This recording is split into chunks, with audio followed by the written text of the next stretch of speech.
Jim Carrey finally names the 5 actors he hated the most. A man is shaking across a restaurant table, not from cold, not from nerves, from something older and harder.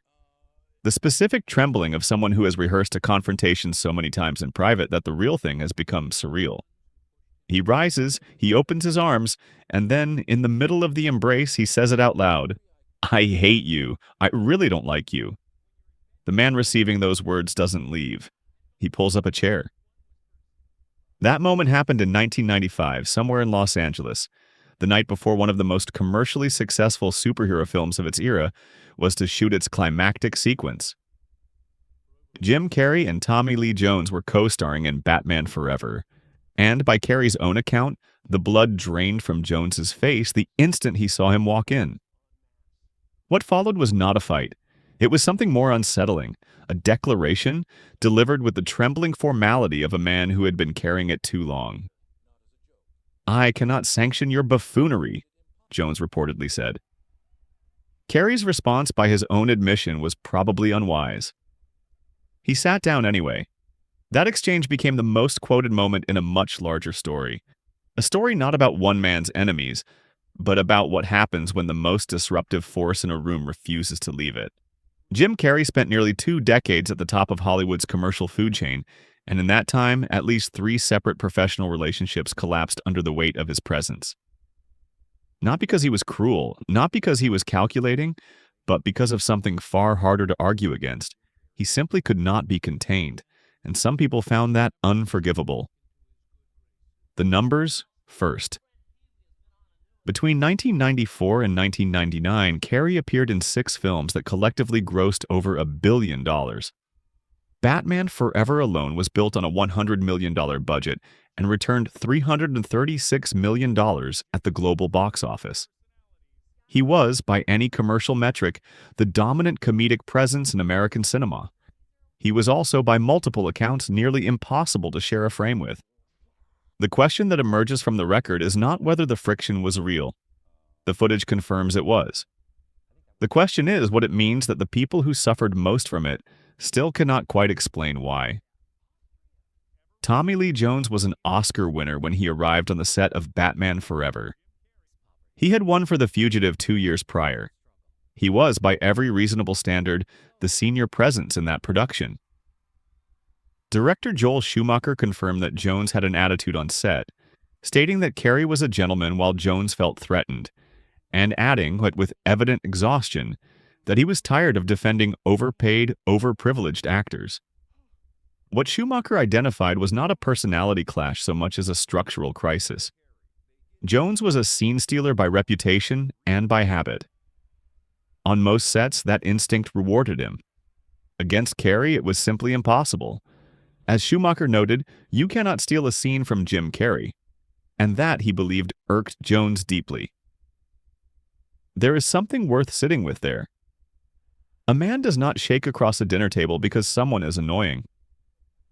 He shakes because something he has relied on, some internal architecture of professional identity, has been quietly, methodically dismantled without anyone meaning to dismantle it.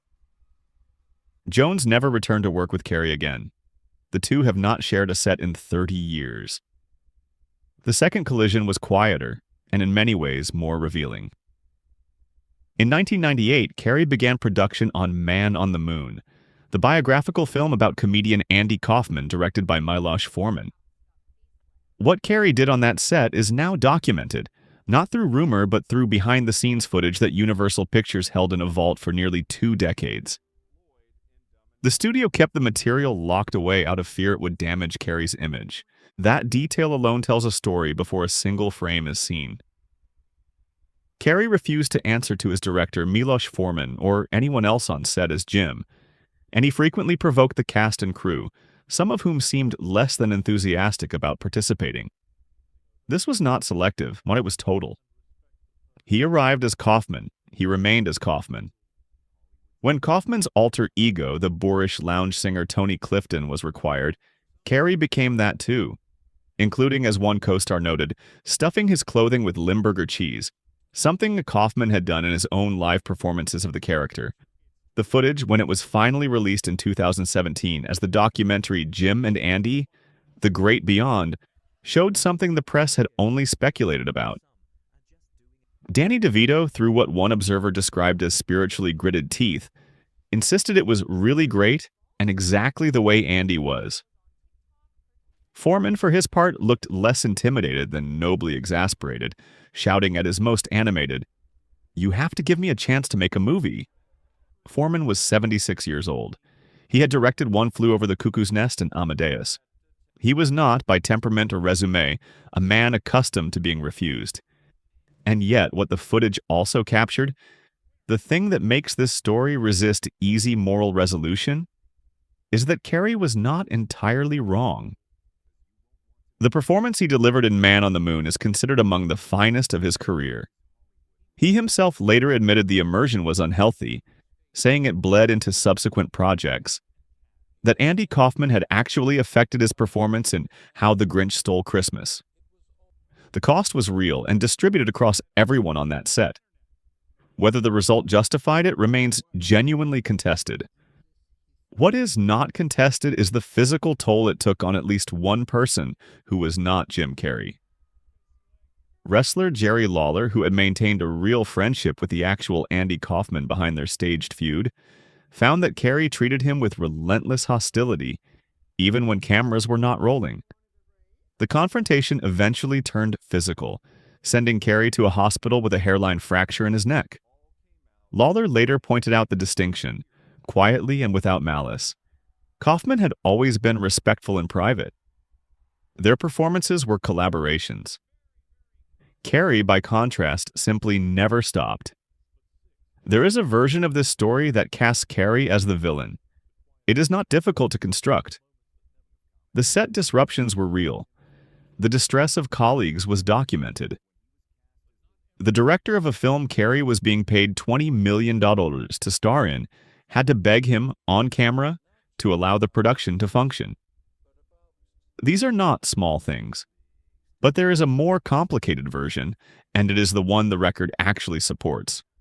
Martin Freeman, who was not present on set but watched the behind-the-scenes footage years later, called Carrey's approach the most self-aggrandizing, selfish, narcissistic bollocks he had ever seen, and expressed genuine distress at the idea that the culture would celebrate or support it.